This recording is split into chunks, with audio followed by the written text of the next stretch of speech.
Hi, I'm Corley Clay. I'm a figure skater here. Hi, I'm Daisy Earhart.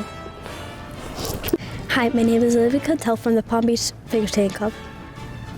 Hi, my name is Rylan Reeves and Hi, my name is Riley McCarthy and I'm a skater at Palm Beach Skate Zone. So I started skating when I was 2.5. So now I'm almost 26. So yeah, 24-ish years. I have been skating for 40 years. I've been skating since the age of 3. So that would make it 51 years this year. My mom was a figure skater. She loved to skate, and I saw her skating, and I knew I wanted to do that. I went to a play date with my friend and then I just kept wanting to go back. I've been ice skating for about 18 years now, started when I was like 2 years old. I started because my parents have like a long history in ice skating. My parents are coaches, so I was kind of born into it. And I was 3 and I was very small. And the rink I was at the time, which was not here, told my mom that I couldn't do group classes because I was too young. So they told my mom I either did private lessons or I'd like quit. And so she signed me up for lessons and my coach just kind of got me started and it just stuck. I just never left. I went to college, but the whole time I was away, I was still thinking about being a coach. I felt I always wanted to be one since I was 14. I always really admired every coach that I worked with. They're huge role models. And skating has this quality about it that really sucks you in, and it can be hard to leave the sport. I have gotten a lot of people that don't believe me when I first say it, and then I'll show them like a video or something and they'll be like, wow, that's so cool. Yeah, for like me, they're like, oh, where do you skate? Like in Florida, it's like the hottest place. It was a birthday party when I went to, and I kind of clicked together, and then I started doing, I learned to skate, then last private lessons, then I just started skating.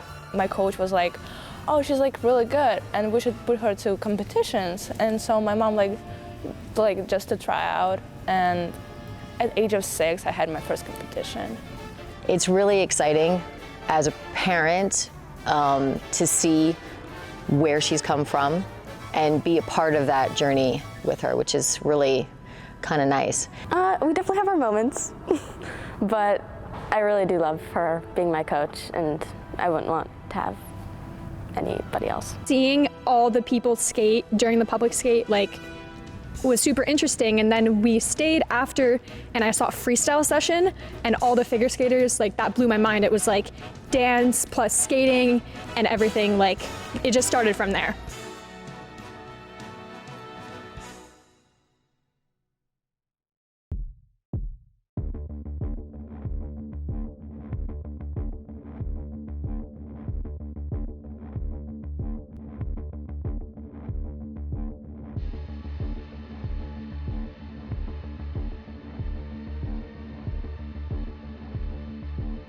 And so the great thing with our scoring system, IJS, is that the kids walk away with a number. So they don't just walk away with, first, second, 5th place. They walk away with an actual number. And so we can come back home after, competition 1 and say, okay, where can we improve? I think the 3 definitely helps because, if one doesn't go well, you have possibility for 2 more.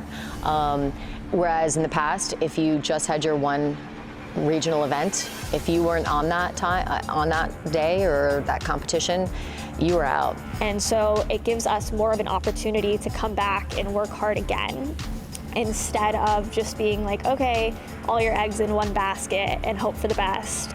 If you have more than one chance throughout the year, it helps the skater progress throughout the season. It also helps their goals throughout the season. So I think it's a lot more fair and well-rounded. What I love about the new scoring system or the international judging system is you could see how you're improving even if you're not winning.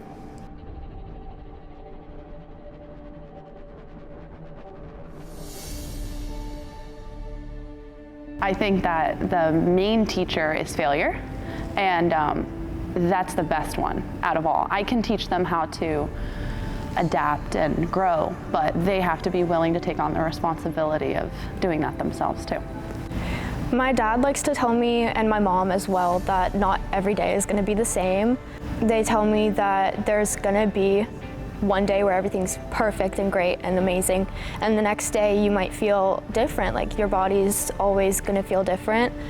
In competitions, when I fall on the first jump, you just gotta remember 6 more jumps ahead of you. You can't let everything go down. It's hard a lot of the times, stuff happens, but I would just say you have to stay positive and have a good mindset, and you can still change, have your program turn around. When you get injured, it's definitely a hard process to get better and train again, but it definitely takes time, and I've grown from that time to now, and I'm definitely proud of where I am now, and it gets easier. Really bad training when my jumps just don't go and I just keep popping them. I'm just like, I'm quitting, I'm done with this. But then the next day I still come back and I'm like, let's try again and take it slowly, take it easy. I just want to prove something that I can do it. When I have a bad day, I just think that I can land my jumps. It's just sometimes my jumps are just off and I can focus on other things. I'm just gonna move on and be happier again and enjoy the process. So if you try to reframe it as enjoying the process to improve and looking at the bigger picture, that will make you a better athlete instead of getting so stuck on the negative side of it. For me, I used to beat myself up a lot over if I had a bad competition season, but now as I've grown and matured, I've kind of take it as life lessons. And I feel like it's super important to always remember why you're doing this. Why do you skate? Why are you here? Why do you get up at crazy 4 or 5 a.m. in the morning to come skate? And I think you always have to remember, you love it. I love to skate, I love what I do.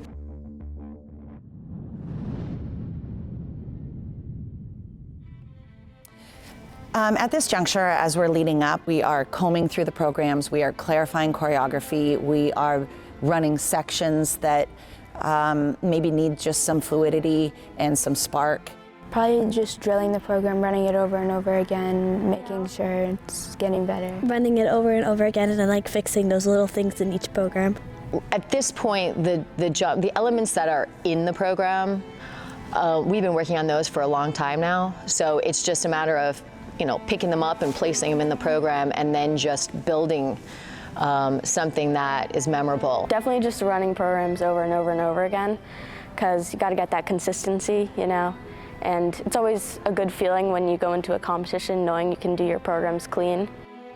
Definitely running programs full through, both of them, not just one. Working on making sure the jumps are consistent and the performance in general, the face and the arms and everything all together. If there's any sort of a hiccup in the program, we're trying to, key in on those. But really, it's just a focus on mental preparation at this juncture and just getting them into their best headspace. Now our elements are really working and the programs are gelling really well. So now it's those fine-tuning of hitting the beat, riding the edges, not forcing anything, and really starting to perform from the heart and letting your performance dictate what everything else should be. To keep training my program, just keep training it no matter what. Definitely don't take any breaks, just keep pushing through it. If I miss a jump, just keep going, do not stop. If I miss a spin, keep going. If I fall, keep going.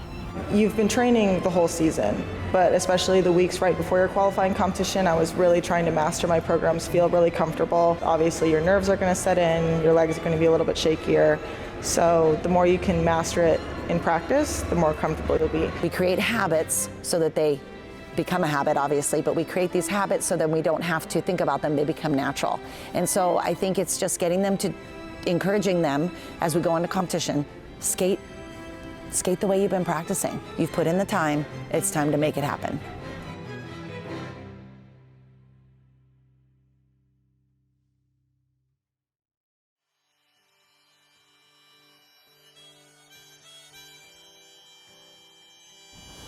This NQS, I just hope to reach some of my highest scores and just put my all out there.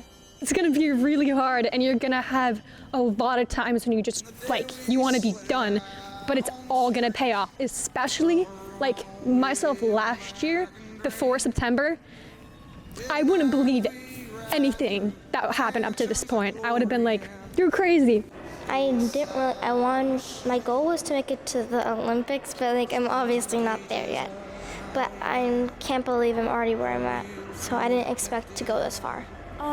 My goal this season is just to complete my jumps and to do my best in the competitions and qualifying, and maybe qualify to sectionals again.